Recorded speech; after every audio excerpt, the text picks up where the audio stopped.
Ramón es él. Sí, que sí.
Vas a estar con la americana, ¿verdad? Sí.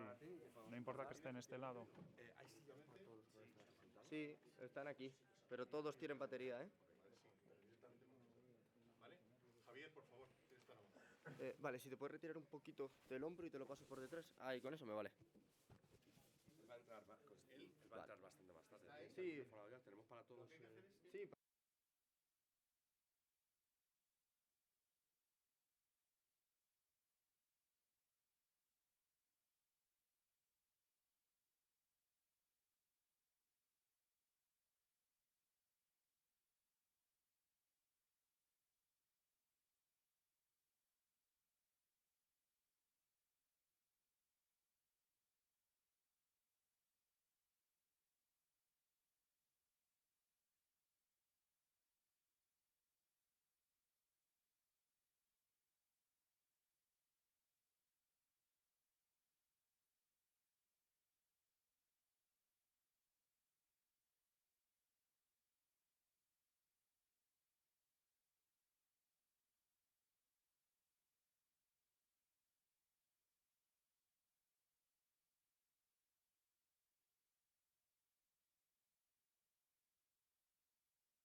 1, dentro. Hola a todos y todas. Bienvenidos a una nueva edición de Diálogos F. En esta ocasión, ¿qué tema vamos a tratar? ¿De qué vamos a hablar? Vamos a hablar de salud, alimentación y nutrición.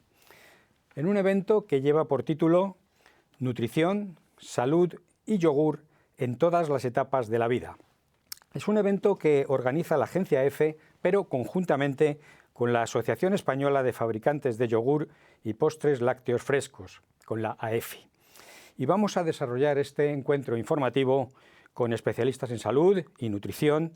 También vamos a hablar, entre otros temas, de la alimentación como derecho de la infancia, así como de la dieta y la salud en la edad adulta. Vamos a conocer también y de manera interesante una encuesta sobre la percepción de los españoles en materia de salud y alimentación y en relación con el yogur, como dice nuestro título, en las diferentes etapas de la vida.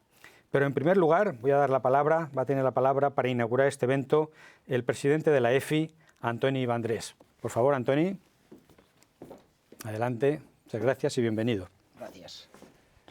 Gracias, Javier, por esta introducción, y también gracias a todos vosotros que estáis hoy aquí, a los asociados de AEFI, a la Secretaría de Estado y evidentemente también a la Agencia de Noticias EFE por hacer este evento posible una vez más.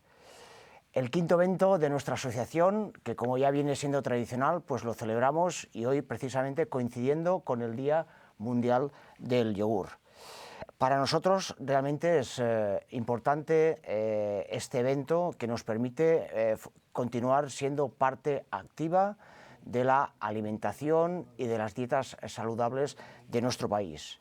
Este es uno de los propósitos principales de nuestra asociación, la AEFI, una asociación que desde el año 1989 integra a todos los productores de yogures y postres lácteos frescos de nuestro país. Representamos más del 95% de la producción de nuestro país. Este año el evento, titulado con Nutrición, Salud y Yogur en todas las etapas de la vida, quiere subrayar la importancia de un alimento milenario como es el yogur, que ha sido parte fundamental de nuestra dieta durante siglos, pero que también ha sabido adaptarse a los tiempos y las necesidades actuales. La innovación es algo que caracteriza también a nuestros alimentos y a nuestras industrias. Y esta es fundamental para una nutrición saludable en todas las etapas de la vida. Vamos a estructurar el evento de hoy con dos mesas redondas. Una primera mesa redonda sobre la alimentación como derecho para nuestra infancia. Como sociedad hemos de asegurar que los más pequeños crezcan con una base alimenticia sólida, y para ello el yogur tiene un rol esencial como aporte de calcio, de proteínas de alta calidad, probióticos, y es clave en esta ecuación. Posteriormente tendremos una segunda mesa que hablaremos sobre la salud, la dieta y el yogur en todas las etapas de la edad adulta. El yogur, gracias a su versatilidad y beneficios, no es solo un aliado durante la infancia, sino que acompaña a las personas en todas las etapas de su vida. Desde los jóvenes que buscan una dieta equilibrada hasta los mayores que necesitan cuidar su salud digestiva y ósea. El yogur se adapta a todos. Pero hablar de yogur también es hablar de impacto en la economía de nuestro país. El yogur y su industria genera más de 3.500 empleos directos y 10.000 indirectos, con una facturación anual que supera los 2.700 millones de euros y que alimenta a un país entero. El 95% de los hogares españoles consumen yogur regularmente. 22 millones de unidades se consumen diariamente en nuestro país. Esto también nos da un sentido de responsabilidad muy importante, responsabilidad con la nutrición y responsabilidad con la sostenibilidad de nuestro país. Por esto, igual que impulsamos de una manera decidida la innovación entre nuestros alimentos, también impulsamos la sostenibilidad desde el origen, desde la producción de leche de nuestros ganaderos y agricultores, todo el proceso industrial al embalaje de nuestros productos. Estamos trabajando e impulsando decididamente la circularidad de los mismos. Finalmente, quiero agradecer a todos aquellos que habéis hecho posible este evento, a los asociados, a la agencia EFE, colaboradores y también muy especialmente a la secretaria de Estado, a doña María Begoña García Bernal, que está hoy con todos nosotros. Y sin más, vamos a dejar vamos a dejar que empiecen pues, las mesas redondas con nuestros invitados. Muchas gracias.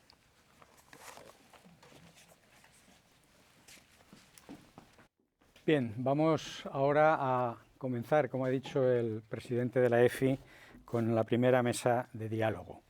Es una mesa que, como también él ha comentado, se titula La alimentación como derecho de la infancia. Y para ello voy a pedir a los dos ponentes que intervienen que pasen por aquí. Vamos a sentarnos aquí.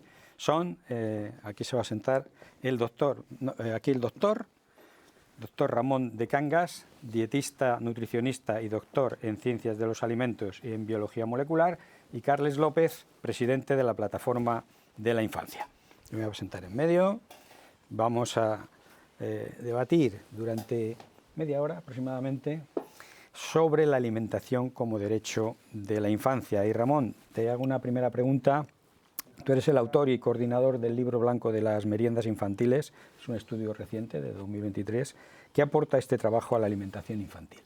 Pues este libro, auspiciado por la EFI, trata de aportar luz sobre cómo es una de las ingestas más importantes de la infancia, que es la merienda, sobre los errores nutricionales que pueden estar pues, teniendo lugar en esa ingesta importante, sobre qué alimentos son interesantes a incluir en la merienda, pensando tanto en el concepto de matriz alimentaria, que es fundamental en alimentos como el yogur, y también planteando pues, opciones saludables, porque podemos ver cómo la merienda puede ser utilizada para vehiculizar alimentos cuyo consumo habitual supone ventajas en la salud de la alimentación, de la salud infantil y en los adultos también, porque obviamente lo que comamos ahora significa pues, salud en el futuro.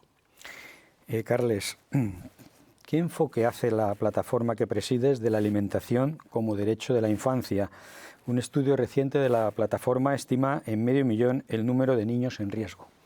Bueno, efectivamente, cuando hablamos de alimentación en la infancia, hablamos de un derecho, y no hablamos de un derecho en el aire, sino hablamos de un derecho que está reconocido en la Convención de Derechos del Niño y que por tanto es un derecho que a todos los niños y niñas de nuestro país se les debe aplicar. Es un derecho vinculante y que los poderes públicos en nuestro país deben fomentar y deben desarrollar. Y el punto de partida con este escenario es que España en estos momentos es el país de la Unión Europea con la tasa de pobreza o exclusión social en la infancia más alta. Casi 1 de cada 5 niños, más de 1 de cada 5 niños, un 28% de niños y niñas en nuestro país están en una situación de pobreza o abandono o riesgo de exclusión social. Y en este campo, en este escenario, la alimentación juega un papel fundamental. La propia OCDE ya nos dice que en España la correlación entre pobreza o exclusión social y obesidad o mala alimentación es enorme, es una correlación muy fuerte, más fuerte que en otros estados. Y esto al final es lo que se traduce, y el dato concreto que más nos alarma es que un 6,8% de niños y niñas en nuestro país no pueden permitirse una comida de carne, pescado, una comida saludable al menos cada 2 días. Esto nos debe poner en alarma, nos debe hacer actuar a los poderes públicos y a la sociedad en su conjunto, y destacar también que esta es la cifra más alta de pobreza severa desde 2008. Es decir, que esto es un problema real, es un problema tangible y es un problema que nos hace actuar de una forma, muy valiente y muy decidida. Voy a formular algunas preguntas para los dos, profundizando en estos temas. ¿Ha empeorado la dieta de los niños en España en los últimos años? Y si es así, ¿por qué y cuáles son los motivos? Pues sí ha empeorado porque alimentos cuyo consumo habitual es muy importante incluir por cuestiones de salud se han dejado de consumir, o mejor dicho, se consume en menor cantidad. La caída del consumo de alimentos típicos del patrón mediterráneo, que es el patrón de referencia en nuestro país, como legumbres, frutas, etcétera, pues tienen impacto negativo en la salud. Y aunque en los últimos tiempos han mejorado ligeramente pues los datos en relación a la obesidad, pero es verdad que la verdad es que la obesidad infantil es un problema y ese tipo de alimentación en el cual hay un menor consumo de alimentos reales y de verdad y más consumos de alimentos ultraprocesados, pues es lo que puede explicar en parte, unido a menos actividad física, los datos actuales. Sí, las cifras de pobreza, exclusión social o las cifras de obesidad infantil nos alertan de que esto en nuestro país es un problema muy real, es un problema al que debemos poner solución. En parte se debe a una peor alimentación, evidentemente, la alimentación es peor, pero también a muchos otros factores en los que debemos actuar. Hay muchas medidas de las que se está hablando. Una de ellas son los comedores escolares, la regulación pública de los comedores escolares, y otras son medidas encaminadas a mejorar la alimentación de la infancia. En todo caso, esto es un problema que requiere múltiples soluciones y sin duda una de estas soluciones es avanzar hacia una dieta más equilibrada, más sana y más variada. Comentabas el tema de los comedores escolares, luego haré alguna pregunta en relación con este asunto. Pero, ¿qué efectos tiene una dieta pobre en la infancia? ¿Qué patologías se asocian a una mala nutrición infantil? Es una pregunta para los dos también. Lo que está claro que comer mal, en el sentido de seguir un patrón dietético que se aleje de las recomendaciones, conlleva un mayor riesgo de sobrepeso y obesidad. Por un lado, comer mal ya incrementa el riesgo de patologías de por sí, incluso aunque el peso se mantenga. Pero el exceso de grasa corporal se asocia pues, con más riesgo pues, de diabetes tipo 2, hipertensión, enfermedades cardiovasculares, metabólicas de todo tipo y alteraciones pues, de lípidos en sangre y ciertos tipos de cáncer. Por lo tanto, al final también la promoción de hábitos de vida saludable y un mejor control de los hábitos alimentarios de la infancia suponen también un ahorro del coste sanitario para el Estado en el presente y en el futuro. Sí, tenemos que asumir que mejorar la alimentación en la infancia o avanzar hacia una alimentación más saludable en la infancia forma parte de romper ese círculo de la pobreza. Un 80% de los niños y niñas que son pobres a día de hoy lo serán como adultos y especialmente un 55% de los niños que a día de hoy sufren obesidad la sufrirán de adolescentes y de este grupo un 80% la sufrirán de adultos. Por tanto, la alimentación sin duda juega un papel fundamental, es un derecho básico para romper ese ciclo de la pobreza y para fomentar que niños y niñas que hoy se encuentran en situación de pobreza o en situación de obesidad dejen de estarlo en el futuro. ¿Y qué papel puede desempeñar una alimentación saludable frente a la obesidad o el sobrepeso? Los datos y cifras de obesidad y sobrepeso en la infancia son preocupantes. Es verdad que recientemente el estudio de la DINA los rebajaba un poquito, pero siguen siendo unas cifras, yo diría que muy alarmantes. ¿Qué papel puede jugar una alimentación saludable para combatir la obesidad o el sobrepeso, Ramón? Pues el papel es determinante, porque la forma de comer pues es determinante a la hora de establecer relaciones con salud, pero también con el peso corporal o con la composición corporal. De hecho, la mejor prueba es que en algunos países donde la educación nutricional infantil se ha priorizado con la inclusión de esa asignatura, por ejemplo, en educación infantil, ha supuesto grandes mejoras. La forma de comer determina nuestra salud y determina también en gran parte nuestro peso y nuestra composición corporal, mantenimiento y o incremento de masa muscular y no incremento y o reducción de la grasa corporal, lo cual es vital desde el punto de vista de la salud a todos los niveles. Carlos. Sí, yo comparto las reflexiones que se han hecho. Entender la alimentación saludable como un derecho implica que muchos actores tengan que implicarse en ello. Uno de los más importantes, sin duda, son los poderes públicos. Los poderes públicos deben actuar de forma valiente para ser conscientes que eso va a implicar en el futuro, pero también en el presente, muchos niños y niñas, una reducción de la pobreza, una reducción de muchas enfermedades y en conjunto una sociedad que avance hacia donde queremos ir. ¿Y qué importancia tiene para la vida adulta mantener en la infancia una dieta sana y equilibrada? Muchas veces se habla de que es a partir de determinada edad cuando hay que empezar a cuidarse, cuando hay que... Esto no es así, ¿no? Yo creo que para tener una buena vida adulta, ya en la infancia hay que tener una dieta sana y equilibrada. ¿Qué importancia tiene hacer esto? Es vital. Por un lado, por los hábitos. Los hábitos que se adquieren en la infancia se mantendrán el resto de la vida muy probablemente, y sin embargo unos hábitos insanos son muy difíciles de cambiar. Eso por un lado. Pero por el impacto directo en las patologías. Muchas patologías son debidas a un acúmulo del daño oxidativo, y la forma de comer, pues obviamente desde niños, si es saludable, lo previene. Y por otro lado también porque la forma de comer, pues cuando es errónea o es excesiva por alimentos que no son adecuados, puede provocar un incremento de la grasa corporal, que en infancia hay fenómenos como el llamado rebote adiposo, de tal forma que quien es obeso de niño es mucho más probable que lo sea de adulto y va a tener que estar luchando toda su vida adulta contra este exceso de grasa corporal. Por lo tanto, es ahora el momento. Y desde la plataforma de la infancia, ¿cómo se ve este tema? Efectivamente, la cuestión de los hábitos es fundamental. No solo los hábitos en la alimentación, que son elementales, sino los hábitos de un estilo de vida saludable en su conjunto.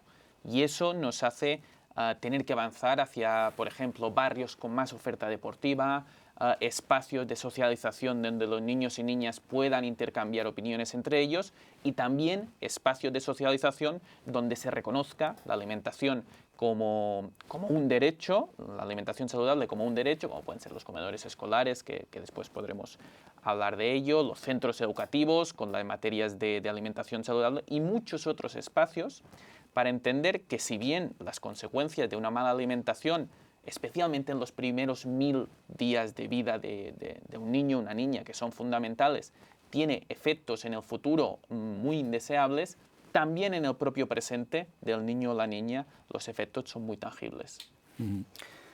Ramón, antes has aludido a la dieta mediterránea. Sabemos de la importancia de la dieta mediterránea a la hora de prescribir alimentos saludables. ¿Por qué esto es así? Y en el caso de la infancia, ¿qué valor puede tener? Hemos titulado este debate Nutrición, Salud y Yogur. ¿Qué importancia puede tener el yogur en tanto que alimento nutricionalmente rico y asequible? ¿Qué relación tiene el yogur con la buena nutrición y con la salud? Bien, en cuanto a la dieta mediterránea, supone una ventaja, es patrimonio inmaterial de la humanidad y respeta nuestra cultura pues gastronómica. La dieta mediterránea también es cultura y eso favorece la adhesión, es decir, favorece que se pueda mantener de por vida porque respeta lo que es típico en nuesra sociedad. Y además es un patrón sostenible, que pues defiende el consumo de alimentos de temporada y cercanía y que al final tiene una alta evidencia en la prevención de muchas patologías y sobrepeso y obesidad. Por otro lado, el yogur forma parte del patrón mediterráneo, como los lácteos. Y los lácteos son especialmente interesantes, especialmente el yogur, porque son una matriz en la que hay nutrientes especiales e interesantes, como puede ser calcio, proteínas, otras vitaminas y minerales, pero además es importante por el efecto del conjunto sinérgico de esos elementos que están ahí presentes, de tal forma que el consumo habitual de yogur se relaciona con una reducción del riesgo de patologías cardiovasculares, metabólicas y de todo tipo, un mejor control de peso e incluso menos grasa visceral, que es la más perjudicial desde el punto de vista de la salud. Pero es que además en los niños es especialmente interesante, porque el yogur permite vehiculizar otros alimentos interesantes. Es decir, el yogur pues, puede ayudar a un mayor consumo de fruta, cuando las frutas se trocean en el yogur, un mayor consumo de frutos secos, es decir, otros grupos de alimentos que también se han dejado de consumir o se consumen menos de lo que se deberían. Por lo tanto, doble efecto positivo. Y Carles, desde la plataforma que presides, ¿cómo se contempla el yogur en relación con la salud, con el derecho a la alimentación de la infancia? Bueno, cuando hablábamos de que casi un 7% de los niños y niñas en nuestro país no tienen acceso a una comida de carne, pescado, comida saludable cada 2 días, hablamos también que todos esos productos que consideramos saludables deben de entrar en la dieta de una forma clara. Se han hecho varios programas desde las administraciones públicas, desde los poderes públicos en este sentido. Desde comedores abiertos en verano, desde comederos escolares en los centros educativos, desde facilitar comidas saludables desde las administraciones a personas vulnerables, pero sin duda debemos entender la alimentación saludable como derecho, y esa concepción nos obliga a hacer un esfuerzo y también un consenso entre todos los sectores afectados, que muchos estamos aquí, para avanzar hacia esa concepción como derecho. Y eso implica incluir los productos lácteos en la dieta, centrarnos especialmente en ese grupo de personas más vulnerables, que son los que más difícil lo tienen para acceder a esta dieta saludable. Es un conjunto de factores, posiblemente, donde todos los actores nos tenemos que coordinar en este sentido. Ha salido el tema de los comedores escolares. Y ahora os pregunto, ¿qué cambios se pueden impulsar en el decreto de comedores escolares? ¿Este decreto puede cambiar las condiciones en las que miles de niños se alimentan a diario? Este es un tema importante porque la mayoría de los niños comen, entre semana no comen en su casa, o muchos de ellos, ¿no? ¿Qué importancia? ¿Cómo se puede impulsar este decreto? ¿Qué tiene que aportar? Es importante porque efectivamente son pues comensales cautivos que están en el colegio y ahí tienen que comer y van a depender de lo que se les ofrezca. Parece que sí que hay aspectos interesantes en este Real Decreto, ya que se habla pues eso, de la reducción del consumo de sal, que es demasiado elevada desgraciadamente, una reducción del consumo de azúcares, menos salsas. Precisamente se habla de la dieta mediterránea, que es justamente la que favorece pues nuestra salud y representa pues la defensa de nuestra cultura gastronómica y favorece la adhesión, no marca diferencias con lo que suelen hacer las familias, y por otro lado también pues se habla dentro de esa dieta mediterránea del fomento de un mayor consumo de verduras y hortalizas y frutas de temporada y de cercanía, que es lo más característico del patrón mediterráneo, que también incluye obviamente otros elementos interesantes que también aportan sustancias bioactivas interesantes, como pueden ser yogures, etcétera, etcétera. Sí, seguramente dentro de las normas que estén en el plan normativo, en el plan anual normativo del Gobierno, el Real Decreto de comedores escolares que tiene que aprobarse durante este año 2024, sea una de las que tenga un impacto más directo sobre la alimentación de niños y niñas. Estamos hablando de que solo un 15% aproximadamente de los centros de secundaria tienen comedor, y de los niños y niñas en secundaria menos de un 5% comen en el comedor. Sabemos de la importancia de al menos mantener una comida saludable al día. Y los datos, sigo con datos, nos dicen que más de 1 millón de niños y niñas que se encuentran en riesgo de pobreza o exclusión social no reciben ayuda para comer en el comedor escolar, no reciben ningún tipo de beca o ayuda, que solo llega al 13% de estos niños o niñas.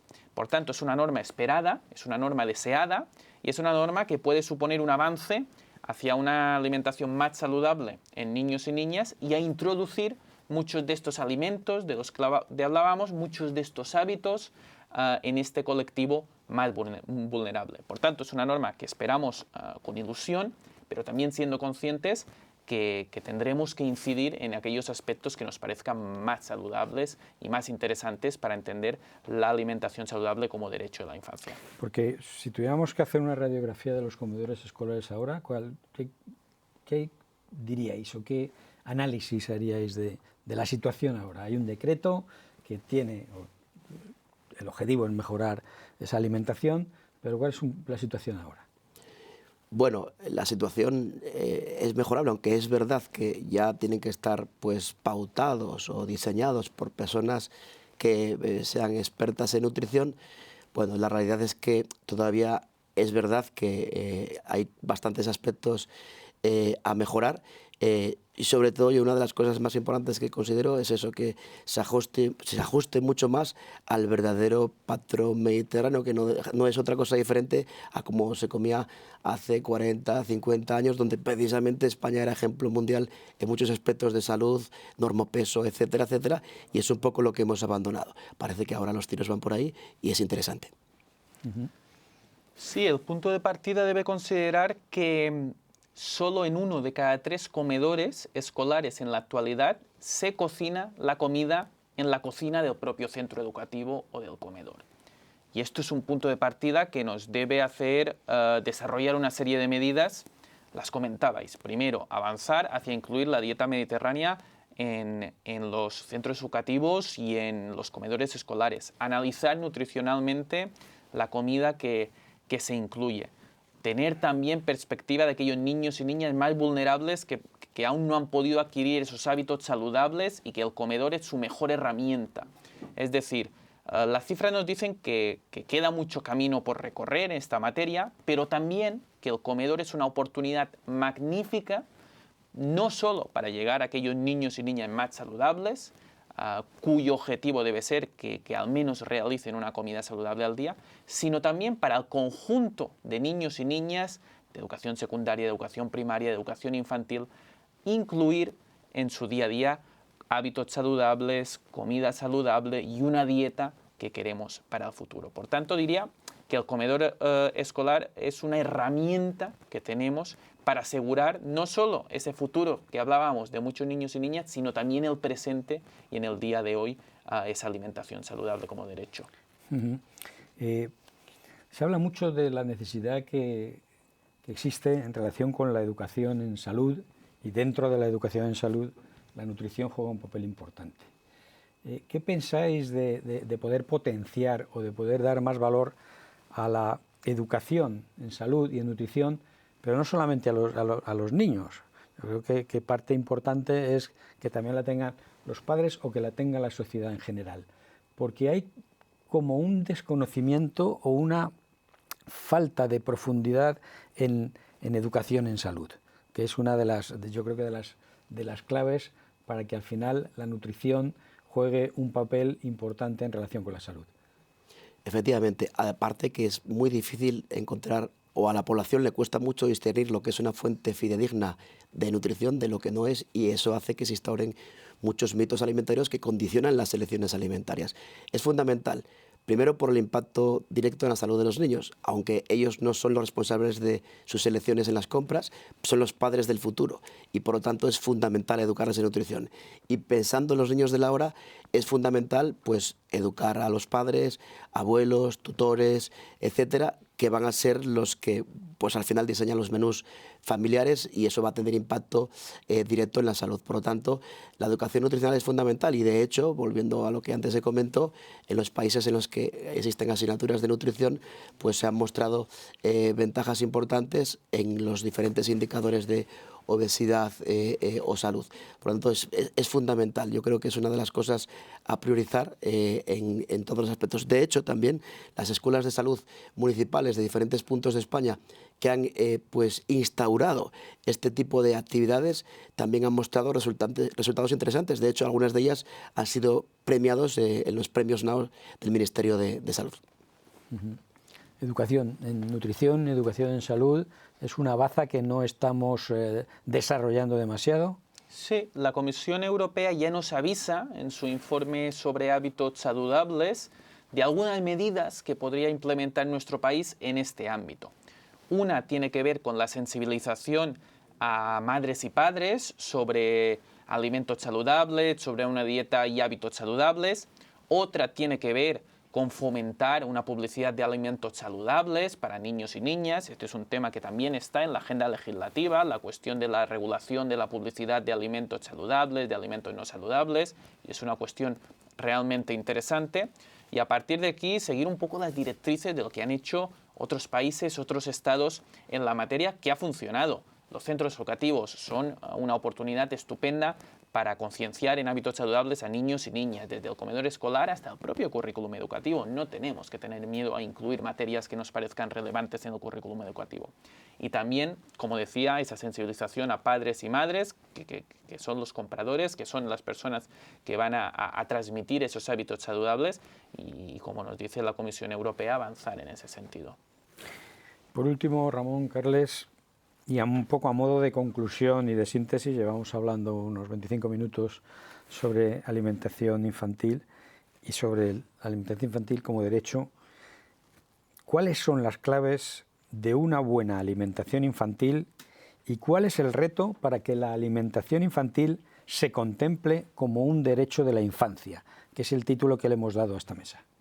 Pues yo creo que a veces es más fácil de lo que parece. Al fin y al cabo, tenemos por suerte en España el patrón mediterráneo al que hay que volver, porque volver al patrón mediterráneo implica pues más salud, implica respeto a nuestra cultura gastronómica, alimentaria, etcétera, etcétera, y además es mucho más sostenible en el tiempo.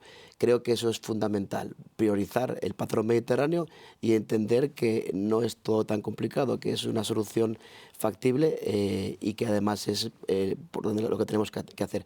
Eso además también supondrá ventajas en otros aspectos, también ventajas en nuestra economía, y luego obviamente todo eso también significa pues derechos. Para que un derecho sea sostenible en el tiempo tiene que ser realista, y no hay nada más realista que la dieta mediterránea. Sí, si tuviéramos que resumir un poco en 3 titulares la cuestión de la alimentación como derecho en la infancia, el primero sería entender la vinculación entre una alimentación saludable y pobreza infantil, que es uno de los mayores problemas de nuestro estado del bienestar a día de hoy. A nivel monetario, la pobreza infantil cuesta a nuestro país, en costes sanitarios o en costos indirectos, 60.000 millones de euros. Por tanto, una de las mejores herramientas que tenemos en ese campo, sin duda, es asegurar el derecho a una alimentación saludable. Segundo, avanzar en sensibilización en centros educativos a familias siguiendo las directrices de la Comisión Europea.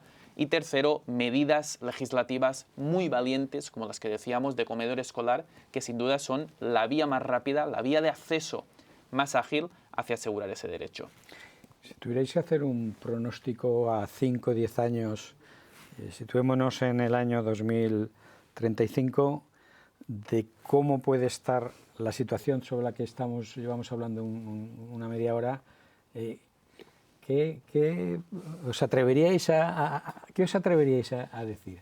¿Creéis que realmente habrá bajado la obesidad infantil? ¿Estaremos alimentando mejor a nuestra infancia? ¿Conseguiremos que sea un derecho la alimentación infantil? ¿O es hacer demasiadas cábalas? Bueno, yo creo que viendo los últimos resultados con ligeras mejorías en temas de obesidad infantil, si vamos a plantearnos un entorno que es sostenible en el tiempo, yo creo que habrá mejorías evidentes. Sobre todo en temas de nutrición, yo creo que lo que es vital es evitar la radicalidad en el mensaje. Y justamente parece que en este Real Decreto se está hablando de defensa del patrón mediterráneo, que si se caracteriza por algo es porque ofrece un mensaje moderado. Todo se puede comer en su justa medida, todo depende de la frecuencia y de la cantidad. Con esos mensajes, si hay un pronóstico bueno de futuro, yo creo que la tendencia empezará a seguirá mejorando. Gracias. Yo soy optimista y creo que tenemos que ser optimistas porque creo que existe un gran consenso en la sociedad y sobre todo una gran implicación de todos los sectores implicados en la materia para entender que esto es una cuestión de Estado, una cuestión de la que depende nuestro sistema de bienestar. Por tanto, yo creo que todos los sectores implicados están concienciados y que en los próximos años veremos mejoras muy notables en este campo. Pues muchas gracias por sus opiniones, por su experiencia, tanto desde el papel de Ramón como dietista, nutricionista, y de Carles como presidente de la Plataforma de la Infancia. Vamos a seguir con este evento, vamos a dar paso a la siguiente parte en la que vamos a centrarnos ahora, y ¿a quién le llega el turno ahora? Bien, pues ahora vamos a conocer una encuesta, la encuesta que va a presentar Santiago Cervera. Él es médico y experto en Administración y Gestión de Servicios Sanitarios y es exconsejero de Salud del Gobierno de Navarra. Es una encuesta que ha realizado la empresa demoscópica 40DB y es lo que vamos a conocer ahora. Atentos porque hay datos interesantes, ¿verdad, Santiago? Es que además en esta jornada, como sabes, no solamente queremos escuchar a los expertos que nos están contando su visión, sino que también teníamos mucho interés en poder difundir esta encuesta, que en el fondo refleja lo que es un estado de opinión de la opinión pública en relación con los asuntos que estamos tratando. Y para ello quería comenzar por explicar que esta encuesta tiene una peculiaridad, tiene una capacidad de innovación en el análisis, que es lo que queremos presentar ahora.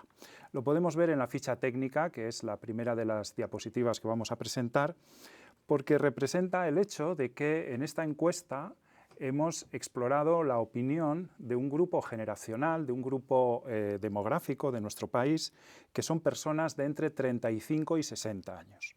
¿Por qué hemos hecho esto? Pues porque pensamos, y luego veremos el desarrollo de los datos al respecto, que este grupo poblacional, este demográfico, son personas que ejercen una función de prescriptores de salud respecto de otras generaciones.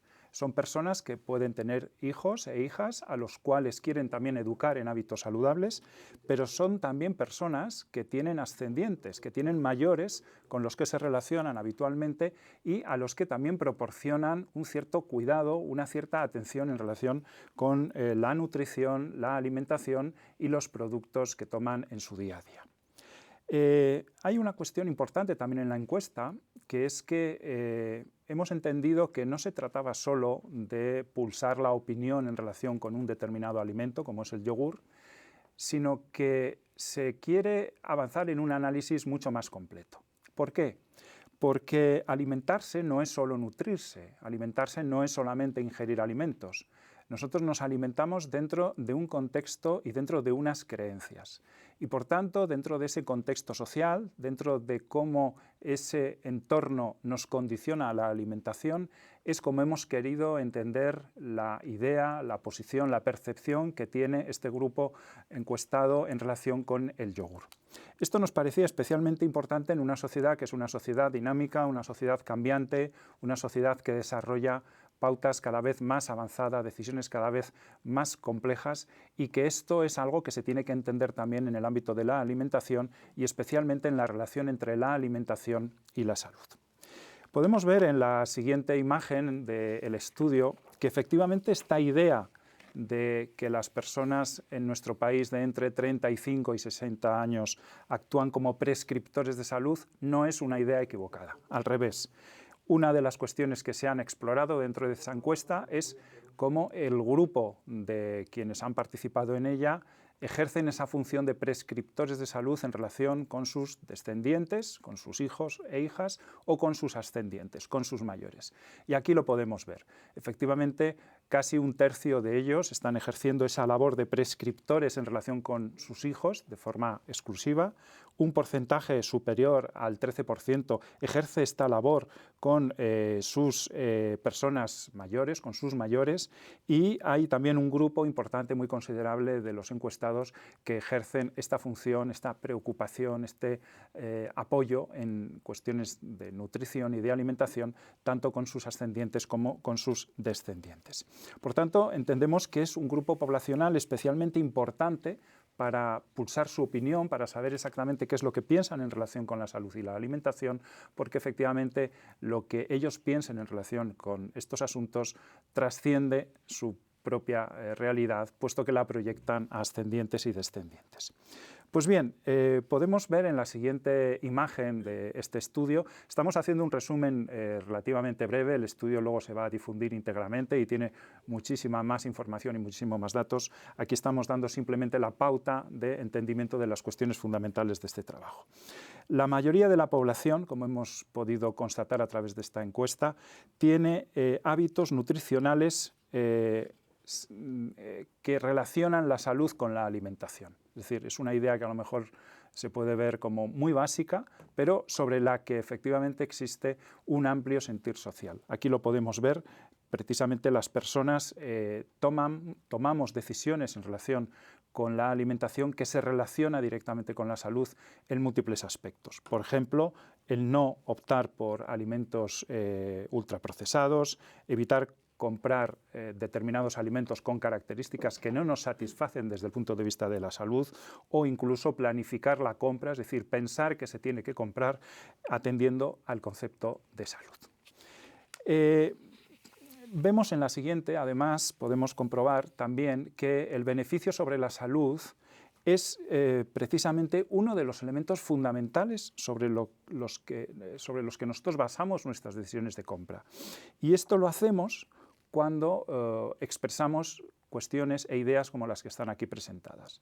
Como una gran mayoría de los encuestados prefieren comprar esos alimentos saludables, los que identifican como alimentos saludables, como además consideran que cuando toman las decisiones de compra están ya condicionando de alguna manera su salud y cómo en general hay un interés, un deseo de informarse y de estar de alguna manera disponiendo de la información necesaria para poder tomar estas decisiones de compra.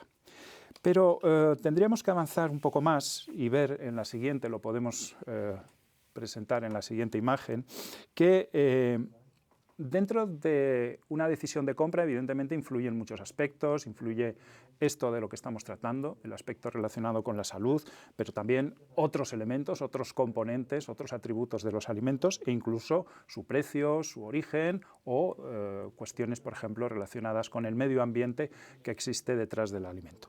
Bien, hemos hecho una exploración específica dentro de la encuesta sobre cómo está situado el concepto de la salud a la hora de ordenar todos estos componentes de la decisión de compra de los alimentos y vemos que efectivamente es la primera de las características que aprecian los consumidores.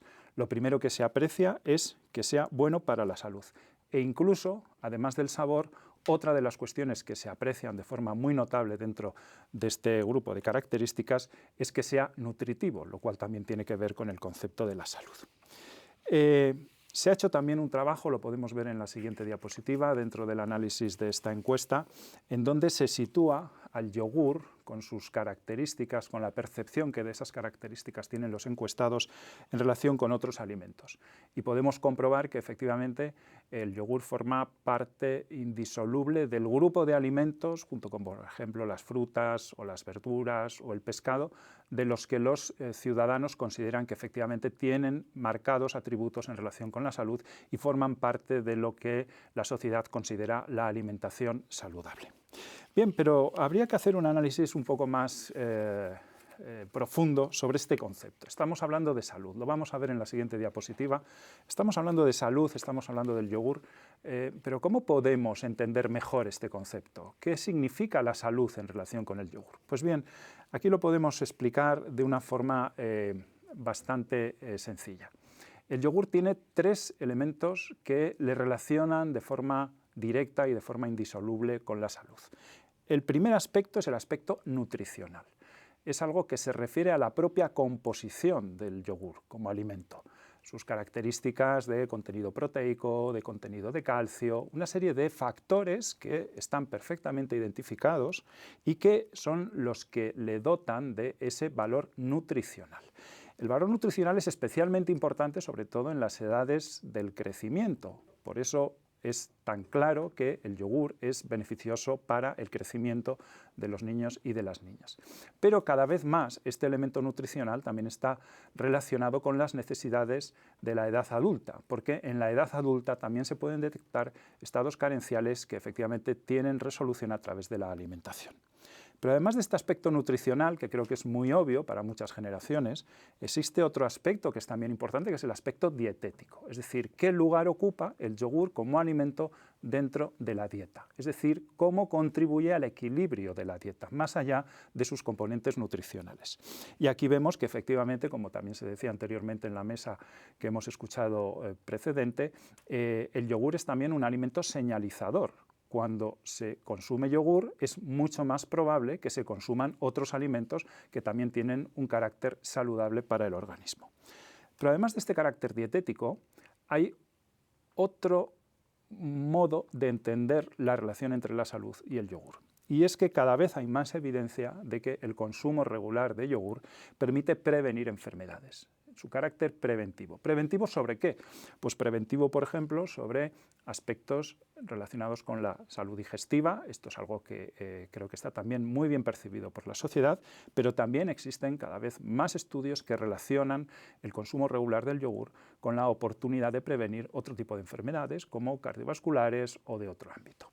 Pues bien, una de las cuestiones que creo que son más relevantes de esta encuesta es precisamente que la sociedad española, quienes representan a los que han contestado esa encuesta, realmente están percibiendo estos tres elementos. Están percibiendo los valores nutricionales, los valores dietéticos y los valores preventivos que tiene el yogur.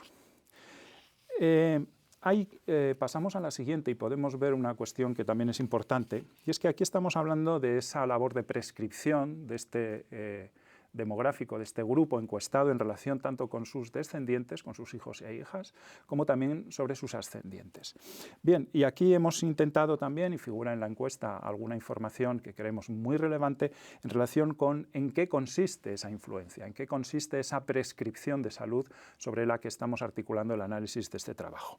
Y vemos que efectivamente en relación con los hijos de estas personas, en lo representativo que resultan, vemos que se hace una labor de diálogo, de información, de poderles inculcar esos hábitos saludables relacionados con la alimentación que están aquí expresados.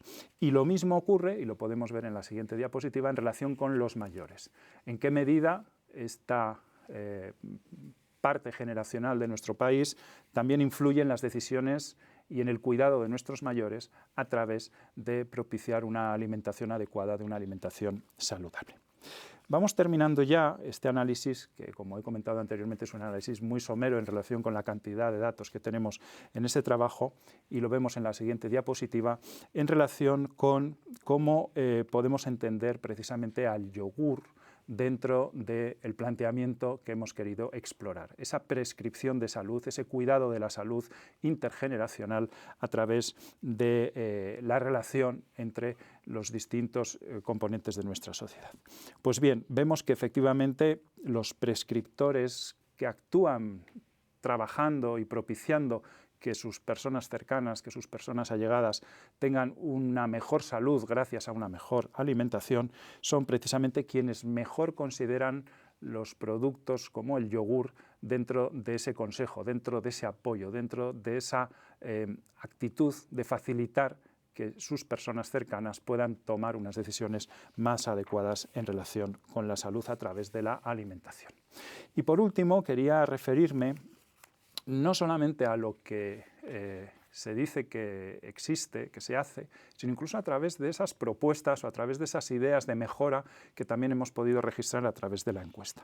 Lo podemos ver en la siguiente, y pasamos otra más todavía, pasamos a la siguiente, donde podemos ver que efectivamente hay algunas cuestiones que podemos interpretar como de demanda social. ¿Qué cosas hay que mejorar? ¿Qué cosas podemos propiciar para que todos estos principios de mejora de la salud a través de la mejora de la alimentación y del consumo de yogures sea algo todavía mejor en nuestro entorno social?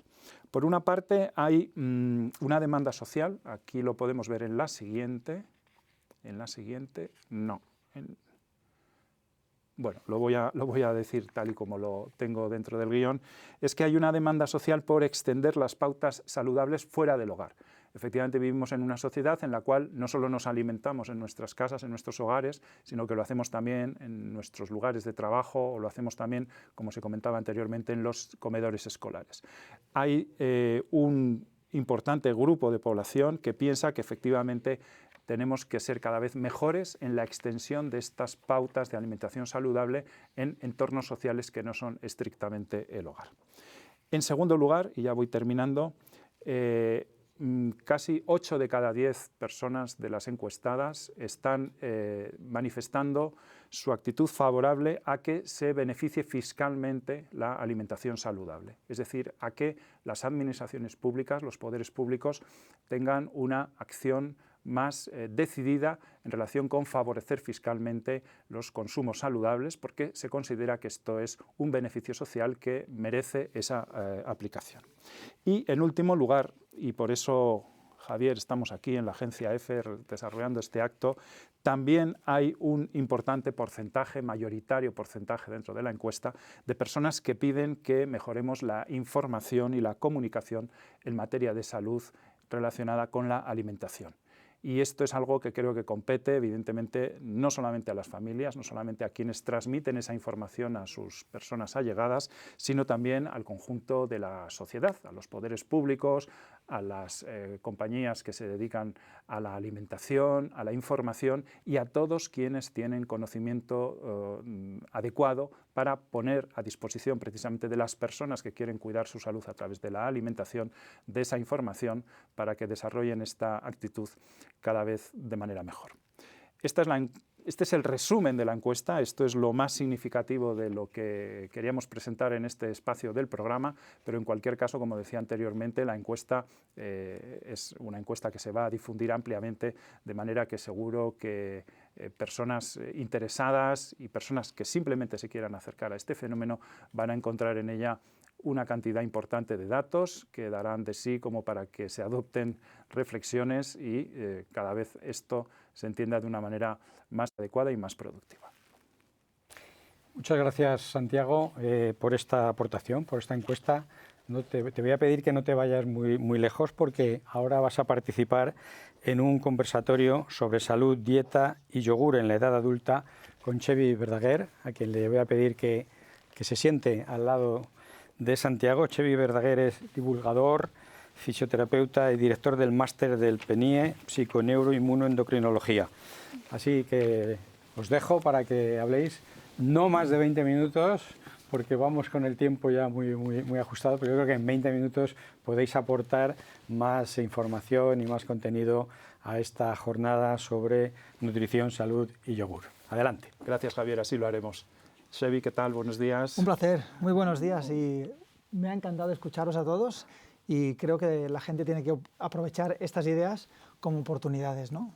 Un placer escucharos. Perfecto. Bueno, Javier ya te ha presentado de alguna manera, ha dicho que eres psiconeuroinmunólogo, eres nutricionista, pero yo quería destacar otro aspecto de tu trabajo, y es que eres un gran divulgador. Tienes una presencia muy activa, tanto en los libros que publicas, en los artículos, en redes sociales, y realmente yo creo que eres una persona muy conocida y muy referencial en materia de nutrición y salud, por lo cual pues, te agradecemos muy especialmente que puedas estar aquí con nosotros en esta jornada. Bueno, un placer, muchas gracias. Espero hacer honores a nuestro querido yogur, y que él tiene mucho más para aportar que con los años que lleva instaurado en este mundo que no yo mismo. Bueno, y hablando del yogur, hemos visto en la encuesta que hay una enorme mayoría de personas que lo asocian a la salud y que lo consideran como un alimento saludable. ¿Tú por qué crees que es esto? No lo digo desde el punto de vista de tu conocimiento como nutricionista, sino desde el punto de vista de qué crees que percibe la sociedad en relación con el yogur. Yo creo que la gente come más yogur porque sinceramente le gusta el yogur, es accesible económicamente y a todas las edades es fácil de comer. Tengas problemas de deglutir, seas pequeñito o más mayor, en la edad media, es apto para los niños, también para las necesidades nutricionales del crecimiento, del embarazo. Es muy fácil de meter un yogur y es muy difícil que te dé problemas este nutriente por su densidad, ¿no?, nutricional que tiene. Entonces, yo creo que por todo esto le hace ser valorado muy positivamente, ¿no?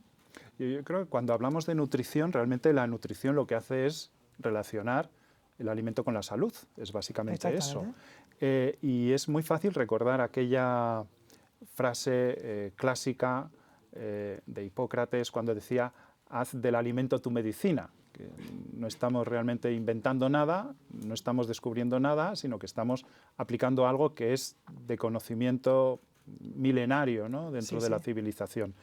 En tu opinión, ¿crees que hay cada vez más interés por la nutrición, por asociar la salud con la alimentación? Sin duda creo que hay cada vez más interés y más información. Hay una abrumadora cantidad de estudios científicos y de información por todos lados que nos hablan de los beneficios de un tipo de dieta, de otro tipo de dieta, y no solamente de nutrientes específicos o de alimentos específicos, sino de estilos de vida, ¿no?, tipos de alimentación. Tanto es así que de estudiarnos qué alimentos nos van bien para mejorar nuestra salud global, también ahora en los últimos estudios científicos, gracias a los ganadores del Premio Nobel en 2017, no solamente lo que comes se ha visto que es determinante para la salud y que puede cambiar muy fácilmente hacia mejor o hacia peor, y todos somos capaces de reconducir la situación, no pasa nada, no tenemos que sentirnos señalados si ahora estás mirando la tele y te das cuenta que hace una semana que no tomas un yogur. No estamos juzgando a nadie, sino que además ahora, aparte de lo que comes, también se ha visto la importancia de cuándo lo comemos, ¿no?, y en qué situaciones hemos decidido ingerir comida. Entonces, aquí es cuando ha aparecido el ayuno intermitente, los ayunos prolongados. Es decir, cuando comes se ha visto que es igual de importante para nuestra salud cardiometabólica que el que comes, ¿no? Entonces, esta información que ha llegado ahora está también, igual que la información de qué es lo que comes, ¿no? Que somos lo que comemos, y cuándo lo comemos, ¿no? Entonces se está añadiendo información súper valiosa que me encanta divulgarla porque los cambios son espectaculares, ¿no? Pues nos gustaría que ampliaras más esto en relación con el yogur, por una razón además bastante evidente, y es que el yogur es un alimento muy disponible. Aquí, por ejemplo, hemos visto en la encuesta pues, que hay un porcentaje elevado de personas que lo consumen con frecuencia, pero si en la encuesta se hubiera preguntado en qué número de hogares existe un yogur en la nevera, realmente el porcentaje hubiera sido todavía mucho más amplio. Precisamente porque el yogur es disponible, es decir, lo tenemos cerca, lo podemos encontrar fácilmente. ¿Cómo encaja esto o qué oportunidad brinda esta cuestión en relación con lo que comentabas de en qué momento lo puedes consumir? Mira, esto es súper interesante porque se ha visto que cuando nosotros comemos ocupando horas de oscuridad, es decir, cuando el hipotálamo ya ha decidido que la asignación energética biológica ya es más hacia el sistema inmunológico, pues esto empeora nuestra salud cardiometabólica. Entonces, siempre el yogur y cualquier comida tiene que ser situada en horas diurnas, que es de vigilia, donde la asignación energética es para los genes clock periféricos, el que genera temperatura, mejora fertilidad, aparato digestivo, músculos, cognitivo. Por lo tanto, el yogur tiene que ir en horas diurnas y específicamente yo siempre suelo recomendarlo por las mañanas, porque la matriz de los lácteos de origen animal tienen mucha riqueza en proteínas, grasas, hidratos de carbono. Y de estas proteínas, una muy importante es el triptófano. El triptófano es un aminoácido que si lo comes por la mañana, a las 2 horas lo has digerido y absorbido, circula en sangre este triptófano que durante el día te mantiene mejores niveles de serotonina, una hormona que tiene mucho que ver con el estado de ánimo y con sentirte saciado. Y después esa serotonina se convierte en melatonina por las noches. Entonces, cuando desayunamos un yogur, niños, adultos o no tan adultos o más mayores, el triptófano por las mañanas, es decir, el yogur por las mañanas, puede ser especial buena idea para estar mejor a nivel de hambre y saciedad durante el resto del día y también para que el sistema inmune, gracias a la subida de la melatonina, último en la cadena del triptófano, nos permite activar el sistema inmunológico por las noches. Por lo tanto, yo diría, es el momento ideal para el yogur, tal vez para estos neurotransmisores sea a primera hora de la mañana. Puedes tomarlo también a media mañana, en los niños en el patio, en el colegio, por ejemplo. No pasaría nada por tomarlo por las noches. Y además una de las ventajas que tiene el yogur es que a pesar de tener lactosa, la gente que tiene intolerancia a la lactosa, que no son pocos, no tiene ningún problema. Es decir, el yogur lleva un tipo de bacterias que tienen la capacidad de degradar la lactosa, unas bacterias que fabrican lactasa. Por lo tanto, yo también diría, cuando comas yogur, no hace falta que lo compres sin lactosa. La lactosa que lleva el yogur es especialmente tolerable para todo el mundo y también para los que tienen intolerancia a la lactosa. En la encuesta habrás visto que hemos hecho una distinción, a lo mejor es una distinción tanto académica, porque realmente estamos hablando de una misma realidad, entre las cualidades nutricionales, dietéticas y preventivas del yogur. ¿Esto qué te sugiere? No, me ha encantado ver la encuesta porque la gente está muy puesta. He visto la encuesta y he dicho, wow, pues me gusta muchísimo porque aparte de la nutrición y la inclusión dietética de fruta, frutos secos, semillas en un yogur, con lo cual te invita a añadir otros alimentos también saludables, el tema preventivo me ha gustado muchísimo porque vemos que el yogur mejora la resistencia a insulina, los niveles de glucosa, previene el sobrepeso, puede mejorar la presión arterial. Además, se ha visto que mejora la salud del intestino en gente que puede tener más exceso de gases como el colon irritable. Y todo esto tiene que ver seguramente por la densidad nutricional y los minerales y vitaminas que lleva, pero se ha visto que el yogur, al ser un fermentado, tiene la capacidad de reducir las inflamaciones en nuestro intestino, mejorar la línea de defensa del intestino, esa capa mucosa, con sus vellosidades para que se mantenga un intestino que no sea excesivamente permeable e inflamado, por lo tanto, mejora la salud de las inflamaciones crónicas y las alergias y del envejecimiento al mejorar la salud de la microbiota, de la mucosa y del epitelio del intestino. Por lo tanto, parece ser que y esto ha venido ahora gracias a estudios de secuenciación masiva de la analítica de las heces. Hemos visto que la gente que toma 1 o 2 yogures al día tiene una microbiota distinta que las que no lo toman. Digo los yogures y además otros fermentados lácteos y otros fermentados de las verduras. Entonces, los fermentados son alimentos saludables y con estudios de las heces y de ácidos orgánicos en orina, hemos visto que los lácteos mejoran la diversidad bacteriana, bacterias buenas, reduce las bacterias patógenas y reduce las inflamaciones del intestino. Ese parece ser el motivo por el cual nos ayuda a mantener el peso, el hambre, la saciedad, la presión arterial.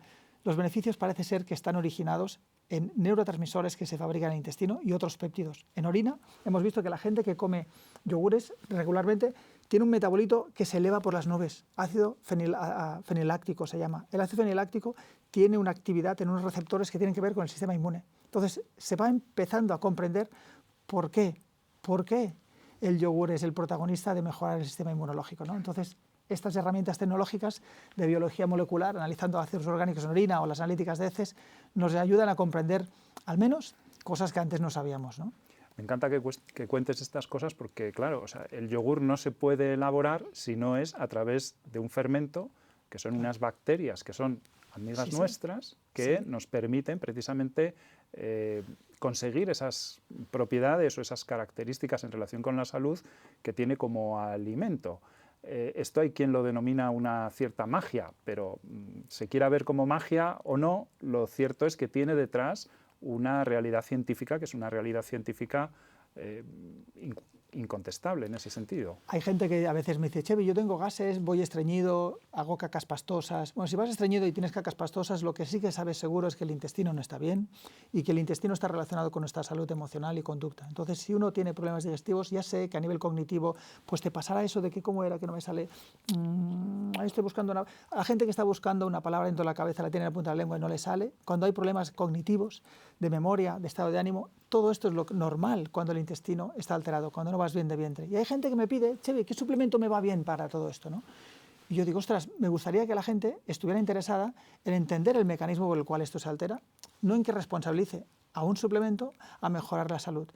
Cuando tú tomas un suplemento con probióticos, con bacterias, yo siempre pienso, ostras, pero esto está en los alimentos. Es tan fácil como comer diversidad de alimentos fermentados y el yogur aquí es un grandísimo protagonista para mejorar la diversidad de bacterias sanas. Y es que no es solamente esto. Las bacterias que lleva el yogur metabolizan los azúcares, como la lactosa, en glucosa y galactosa. Por lo tanto, es una fuente de glucosa. También el yogur, y de proteínas, y de grasas, y de péptidos, y exopolisacáridos. O sea, metabolitos que están allí dentro del yogur gracias a las bacterias que tienen funciones.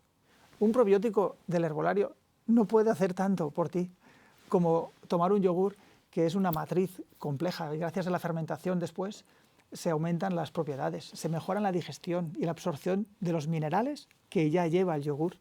Entonces los fermentados muchas veces se asocian a todavía mayores beneficios de salud que los lácteos sin fermentar, ¿no? Quería cambiar un poco de tema porque, y apelar un poco a tu experiencia profesional en relación con lo que te voy a plantear.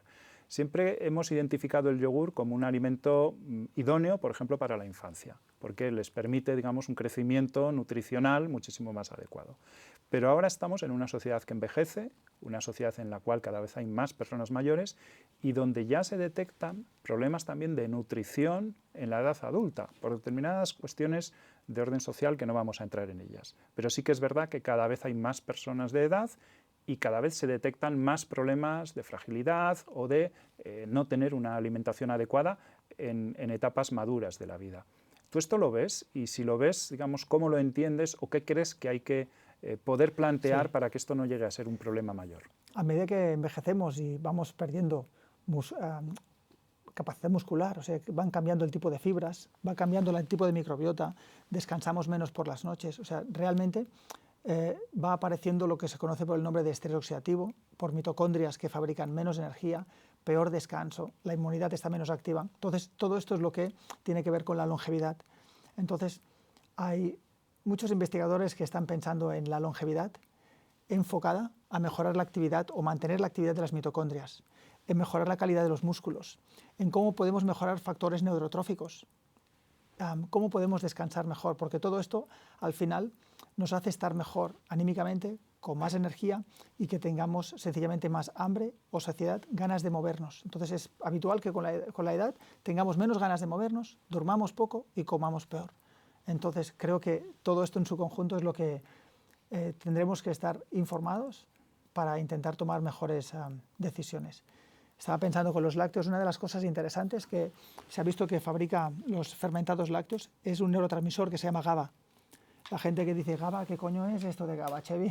Yo digo, GABA a lo mejor nos suena más tranquimacin, aprazolam, lorazepam o pasiflora valeriana. químicos y sustancias naturales que aumentan un neurotransmisor que se llama GABA, el que calma, que tranquiliza, que nos ayuda a dormir, a hacer mejores digestiones, a evitar el reflujo. Los fermentados lácticos que llevan ácido láctico fabrican GABA. Entonces, yo siempre digo, vamos a intentar aumentar las bacterias que fabrican GABA en tu intestino, así no estarás pensando en cambiar el químico por el natural para dormir y para no tener ansiedad o taquicardias, ¿no?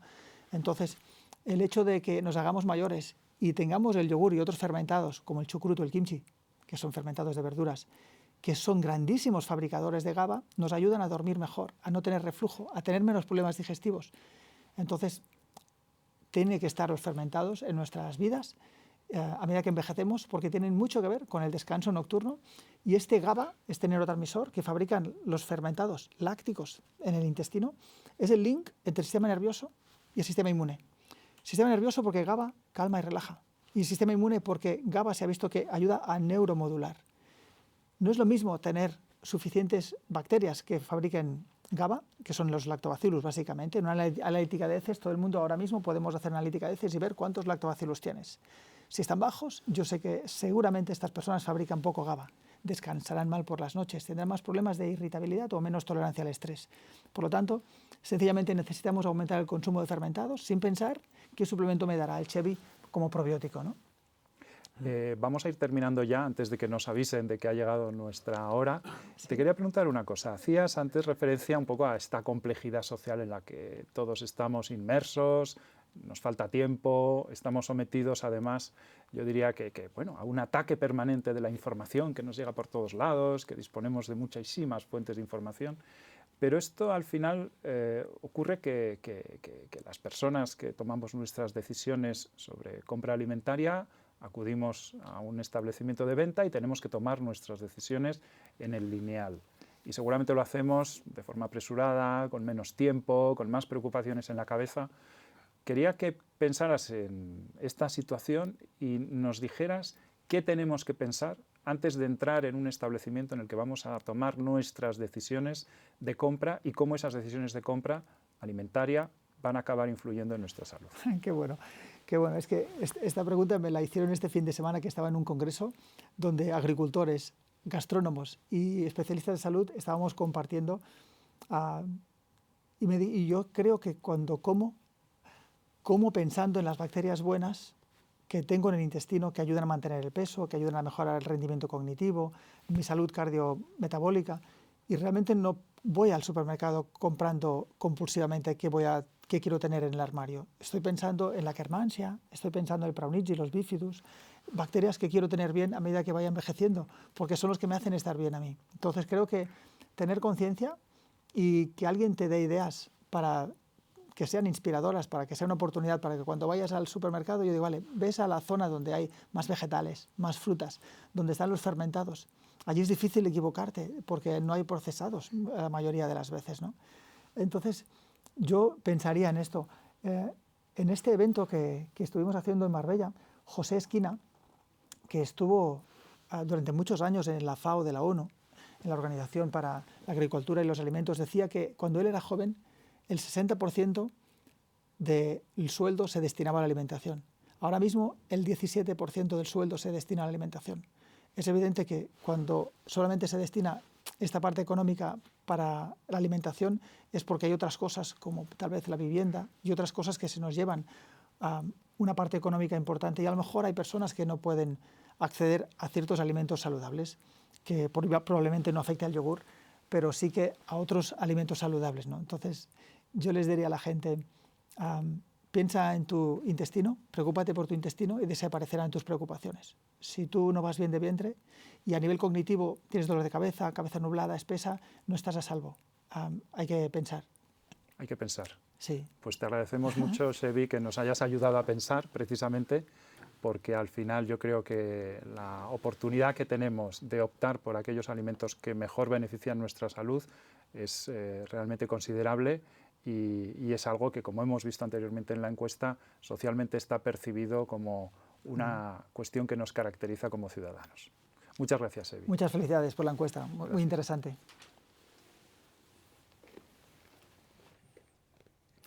Muchas gracias, Santiago, muchas gracias, Sebi.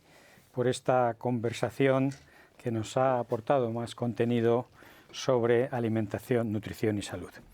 Vamos ahora a clausurar este evento y tenemos, yo diría que la suerte de contar para ello con la Secretaria de Estado de Agricultura y Alimentación, María Begoña García Bernal. Por favor, Secretaria de Estado, puede acceder a nuestro atril para clausurar este evento. Y muchas gracias por asistir a él y participar. Muchas gracias a vosotros y a vosotras por invitar al Ministerio de Agricultura, Pesca y Alimentación.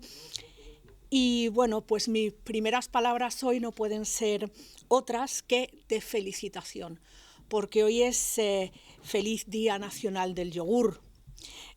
Hoy es un día en el que reivindicar uno de los elementos esenciales en nuestra dieta mediterránea y un producto que nunca falla, siempre en nuestros frigoríficos y además que te salva cualquier desayuno o cualquier cena.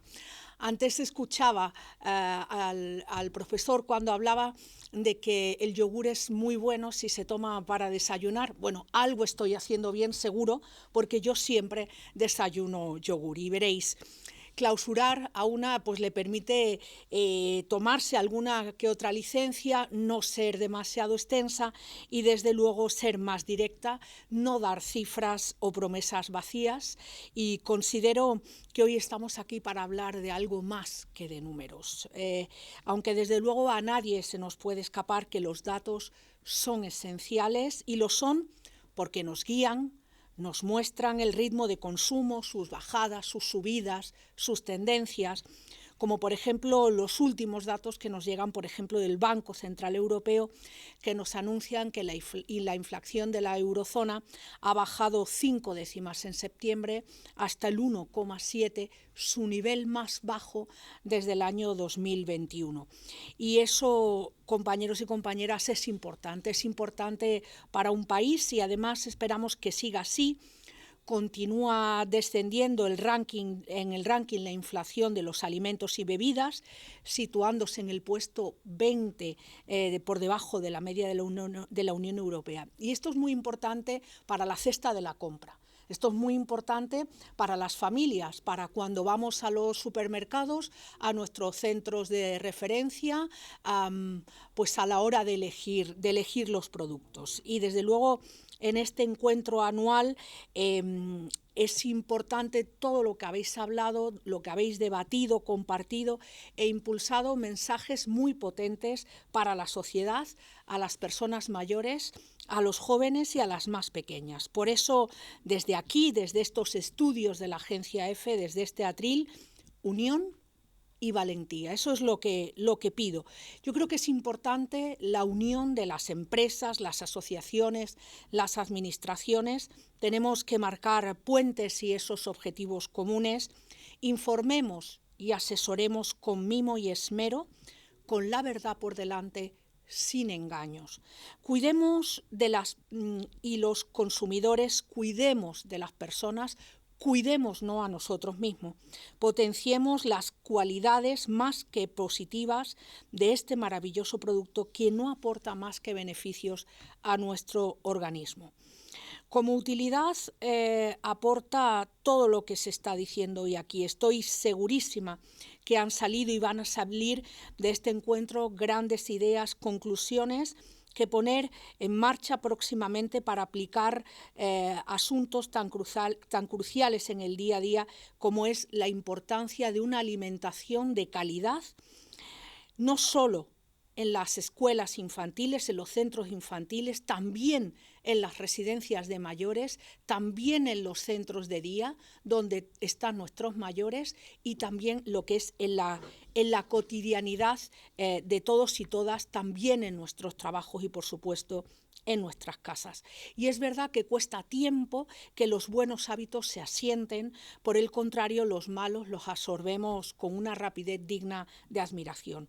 Por eso es tan importante una buena labor de divulgación, de enseñanza, de comunicación, porque la alimentación es la base de una vida saludable. Así también lo establece el Libro Blanco de las Meriendas Infantiles, lo que significa la merienda y la introducción de los lácteos y del yogur en los niños, en los pequeños y en los adolescentes, teniendo en cuenta también su actividad que vayan a desarrollar a lo largo de la tarde. Y desde luego el Ministerio de Agricultura, Pesca y Alimentación del Gobierno de España está comprometido con todo esto. Sabéis y tenéis claro que una de nuestras campañas más importantes, la de Alimentos de España, lo único que quiere dar a conocer es la calidad y la variedad de nuestros alimentos, así como la importancia del sector agroalimentario español. Unos alimentos que forman parte de nuestra cultura, de nuestra dieta mediterránea. Y además somos afortunadas de vivir en un país cuyos productos son de una calidad excepcional, donde se producen joyas alimentarias que en muchos lugares de nuestro mundo rural son además el motor económico y social, y eso lo sabéis, porque todas las empresas que formáis parte de la Asociación Española de Fabricantes de Yogur y Postres Lácteos Frescos trabajáis en el mundo rural. Nuestros pueblos están rebosantes de talento, de personas con ganas de trabajar y aprender, y sobre todo de que sus municipios progresen. Y ahí sois una figura clave. Mirad, hace unos meses tuve la suerte de poder visitar la granja de Danone en Bétera, la primera con certificación B Corp de Europa y la segunda del mundo, por su compromiso social y medioambiental. Quedé impresionada del enorme trabajo adquirido con el medio ambiente, pero sobre todo también con el reto demográfico y el bienestar animal. Tenéis claro, al igual que yo, que no podemos pensar que el futuro sea posible sin lo rural, sin contar con nuestros agricultores y agricultoras, y sobre todo en este caso de la leche. Y ahora me gustaría alejarme un poco de esta burbuja en la que estamos en estos momentos y viajar a Bruselas. En estos momentos el ministro de Agricultura, Pesca y Alimentación está en el Consejo de Ministros en Luxemburgo debatiendo la PAC del futuro, la alimentación del futuro. Estamos trabajando en una estrategia nacional de alimentación donde tenéis mucho que decir y que aportar. Estamos con ese diálogo estratégico que marca la presidenta von der Leyen para su futuro en la nueva legislatura europea. En ese camino conjunto de la Administración y de las empresas nos van a encontrar siempre a este ministerio. Tenemos que dar un giro, un trabajo a todo lo bueno que están haciendo las empresas, el sector agroalimentario y el lácteo en este país. Tenemos que comunicar más y mejor. Y todo eso porque la nutrición, la salud y el yogur forma parte de todas las etapas de nuestra vida. Forma parte de la alimentación saludable que queremos para nuestro país. Ese es el camino del futuro en el que vuestra asociación, las empresas del sector y los agricultores y agricultoras nos vais a tener siempre al Ministerio de Agricultura, Pesca y Alimentación y, por ende, al Gobierno de España. Muchas gracias. Muchas gracias, Secretaria de Estado de Agricultura y Alimentación, María Begoña García Bernal. Y cierra y despide este evento con unas palabras el presidente de la Asociación Española de Fabricantes de Yogur y Postres Lácteos Frescos, Antonio Vandrés. Bueno, pues muchas gracias y en primer lugar gracias a Begoña, Secretaria de Estado, por estar con nosotros hoy, un día tan importante, en este quinto evento y realmente que estamos a punto de acabar. Este evento que como lema tiene nutrición, salud y yogur en todas las etapas de la vida.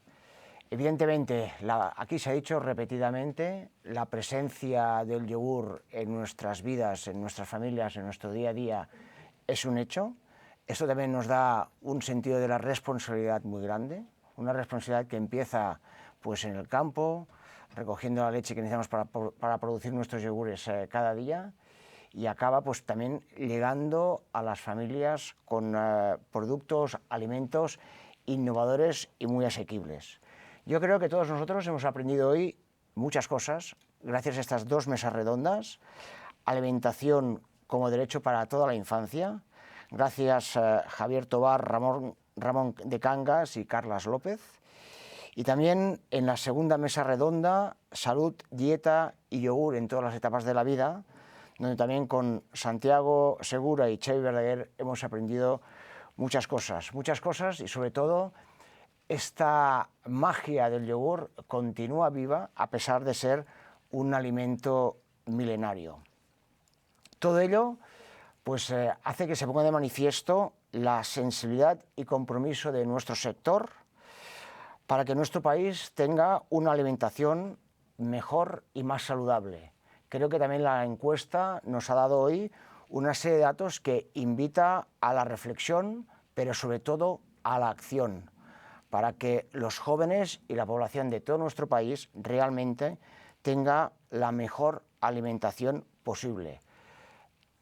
En este camino, la Asociación Española de Fabricantes de Yogur y Postres Lácteos Frescos siempre va a estar. Por mi parte, nada más, agradecer también a todos los asociados y a todo el equipo de personas que han hecho posibles este 5º evento y en especial a la agencia de noticias EFE.